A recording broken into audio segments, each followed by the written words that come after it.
আমাৰ 15টা সমষ্টিত যোৱা 30-31 অধিৱেশন আমাৰ কেন্দ্ৰীয় অধিৱেশন যোৱাৰ পিছত 15টা সমষ্টিত দলীয় কৰ্মীৰ লগত মোৰ ইণ্টাৰেকশ্যন প্ৰগ্ৰাম চলি আছে আৰু আজি মই টংলালৈ আহিছোঁ অলপ পিছত মই ভেৰগাঁৱলৈ যাম অহাকালিও আছে মই 15টা সমষ্টিত প্ৰত্যেকটা সমষ্টিতে আমাৰ প্ৰাইমাৰী কমিটিলৈকে block committee primary committee district committee এটা সমষ্টি যিখিনি নেতৃত্ব আছে আমাৰ মহিলা শাখা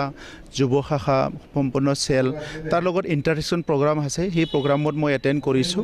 আৰু খালেংদুৱাৰ সমষ্টি হিচাপে আমাৰ দলীয় কৰ্মীবিলাকৰ যিটো মনোবল সেইটো বহুত মানে ষ্ট্ৰং হৈ আছে আৰু খালেংদুৱাৰ সমষ্টি যোৱা নিৰ্বাচনত আমাৰ কিবা কাৰণত অলপ বেয়া হ'ল কিন্তু ভোট যিটো শ্বেয়াৰিং সেইটো বহুত বেছি ডিফাৰেঞ্চ নাই সেইকাৰণে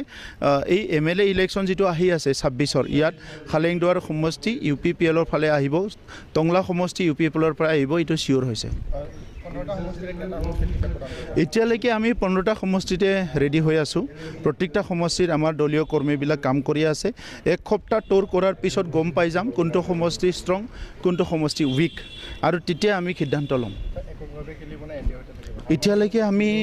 আমাৰ 15টা সমষ্টিত আমাৰ UPPL হিচাপে আমাৰ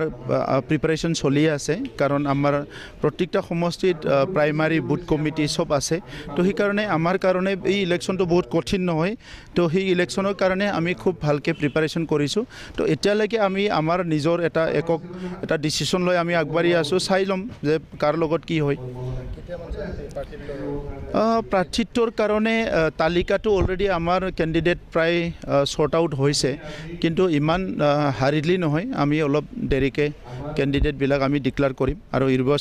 নিৰ্বাচন কোড অফ কণ্ডাক্ট ঘোষণা যিহেতু টাইম আছে আমি মেল মিটিংবিলাক কৰি আছোঁ পাব্লিকৰ লগত আমাৰ যিটো সম্পৰ্ক সেইটো আমি গঢ়ি আছোঁ আগতকৈ বহুত ভাল পৰিৱেশ কাৰণ যোৱা কেইমাহ ধৰি 3-4 মাহত যিটো BPFৰ শাসনকাল ইয়াত সদায় কিবা নহয় কিবা BTC অঞ্চলত হৈ আছে আৰু এই গোটেই পৰিৱেশটো দেখা পাই পেলাই বড়োলেণ্ড অঞ্চলৰ পাব্লিকে ইতিমধ্যে গম পাইছে যে BPFে সুস্থ এটা পৰিৱেশত শাসন চলাব নোৱাৰে তেখেতসকলৰ লিডাৰসকলৰ মানুহৰ শান্তি সম্প্ৰীতি নিৰাপত্তা উন্নয়ন ইয়াৰ লগত কোনো জড়িত নাই তেখেতসকলে চেণ্ডিকেট ৰাজ কৰি ভাল পায় তেখেতসকলে এই মদ ভাং জুৱাত ব্যস্ত থাকি ভাল পায় এই কথাবিলাক চবে দেখিবলৈ পাইছে আৰু ইয়াৰ কাৰণে UPPL যিহেতু এটা নীতি লৈ পেলাই ৰাজনীতি কৰিছে UPPLৰ কথাটোকে চবে এতিয়া আলোচনা কৰি আছে